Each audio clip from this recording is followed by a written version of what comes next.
یه عمو تئوری بیشتر میتونه نفسش رو نگه داره، دکمه سابسکرایب رو بزن. اگه من تونستم بیشتر نگه دارم لایک رو بزن. اگرم دوست داری تو هم این چالش سابسکرایب رو با ما کن. انجام بدی حتما رو دکمه ریمیکس بزن و تو هم نفستو بگیر. آماده یا نه؟ برو بریم 3 آماده. 2 1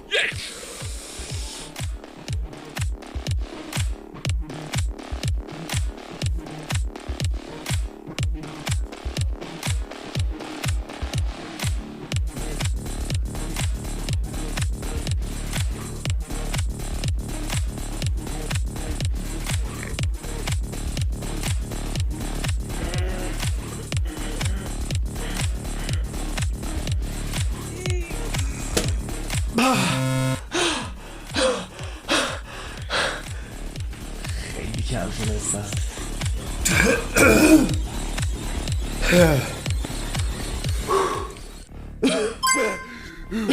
عمو تئوری برنده شد.